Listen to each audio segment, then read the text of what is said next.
রাজবাড়ীর বালিয়াকান্দি উপজেলার ইসলামপুর ইউনিয়নের বহরপুর রেলওয়ে ময়দানে এলাকাবাসী কর্তৃক আয়োজিত বৈষম্য বিরোধী ছাত্র আন্দোলনে শাহাদাত বরণকারীদের মাগফিরাত কামনায় দোয়া মাহফিল অনুষ্ঠিত হয়। বৈষম্য বিরোধী ছাত্র আন্দোলনে শাহাদাত বরণকারীদের মাগফিরাত কামনায় এলাকার সর্বস্তরের জনগণ উপস্থিত ছিলেন। উক্ত মাহফিলে প্রধান অতিথি হিসেবে উপস্থিত ছিলেন বিএনপি নেতা ও সাবেক ইউপি চেয়ারম্যান মোহাম্মদ আবুল হোসেন খান।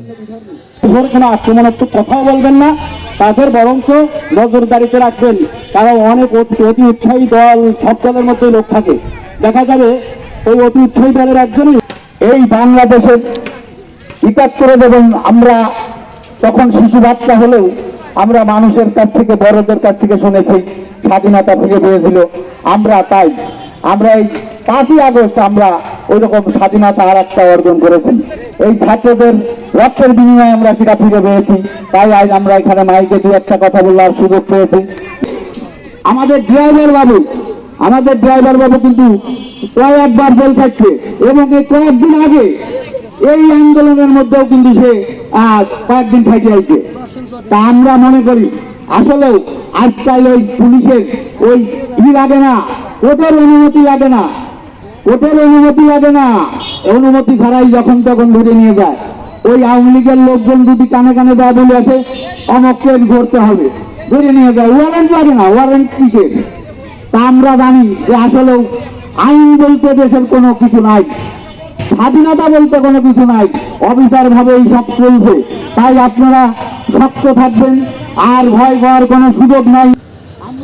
গত ৬ আগস্ট বৈষম্য বিরোধী ছাত্র আন্দোলনে শাহাদাত বরণকারী সকল ছাত্রছাত্রী, সাংবাদিক, শিশু ও সকল শহীদদের মাগফিরাত কামনায় মাহফিল অনুষ্ঠিত হয়। এই যে অত্যাচার, এই যে নিপীড়ন, আমি কারো দিয়ে বলবো না, আমি আমার দিয়েই শুরু করি। আমার বাপ কেমন মানুষ ছিলেন আপনারা জানেন, তার কষ্টের সংসার। আমার বাপের লাগানো ৪০ বছরের মেহগনি গাছ কেটে নিয়ে গেল প্রায় ১০ লক্ষ টাকা, কিছু বলতে পারি নাই। এমপি সাহেবের ছেলে, সে ফোন দিয়ে থানায় সবসময় কন্ট্যাক্ট, আমার সবসময় পাশে ছিলেন। ওই সময় দোয়া মাহফিল পরিচালনা করেন শিকারা পালন শাহ জামে মসজিদের ইমাম মাওলানা আশরাফুজ্জামান। তারপরেও বেঁচে আছি, এই যথেষ্ট। বেঁচে থাকার কথা ছিল না, মাঝখানে নানানভাবে অসুস্থ হয়ে তাদের বুকের রক্ত ঢেলে দাবিত। আজকে এইখানে দাঁড়ানোর পিছনে কিন্তু কয়েক শত ছাত্রের বুকে তাজা রক্তের উপর দিয়ে কিন্তু আমরা আজকে এখানে এসে দাঁড়িয়েছি। নাহলে কিন্তু আমরা আজকে এখানে দাঁড়াতে পারতাম না। এতক্ষণ দেখা যাইতেছে ২-৩ গাড়ি পুলিশ এসে হাজির হয়ে গেছে। এতগুলো লোককে এক জায়গায় করার কোনো সুযোগই নাই। উক্ত দোয়া মাহফিলে এলাকার সর্বস্তরের মানুষ অংশগ্রহণ করে। উক্ত মাহফিলে প্রধান অতিথি হিসেবে উপস্থিত ছিলেন বিএনপি নেতা ও সাবেক ইউপি চেয়ারম্যান মোহাম্মদ আবুল হোসেন খান, ইসলামপুর ইউনিয়নের ৯ নং ওয়ার্ডের ইউপি সদস্য কাজী শাহিদুল ইসলাম শাহিদ। অনুষ্ঠানে সার্বিক সহযোগিতা করেন রকি ও সিরাজুর রহমান ঝন্টু। পানিও পায় নাই, সিঁড়ির উপর মরে পড়েছিল।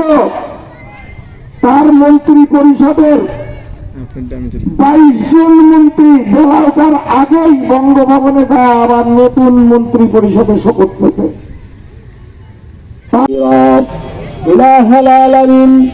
আল্লাহ পবিত্র আসর নামাজ বাদ, আল্লাহ এই দেশের যে দুঃশাসন ছিল, আল্লাহ জুলুমের শাসন চলতেছিল, আল্লাহ এর থেকে এই দেশবাসী মুক্তি পেয়েছেন যাদের উসিলায়, আল্লাহ যাদের রক্তের বিনিময়ে জুলুমবাজিকে দূর করবার জন্য, জুলুম থেকে জাতিকে মুক্তি করবার জন্য আন্দোলনের পথে আল্লাহ যারা শহীদ হয়েছেন, আল্লাহ সকল ছাত্র ভাইদের জন্য আজকের এই দোয়ার অ্যারেঞ্জমেন্ট। দক্ষিণ পাশে, মাঠের দক্ষিণ পাশে বসে যান। এখানে আমাদের ভলেন্টিয়ার বৃন্দ আছে।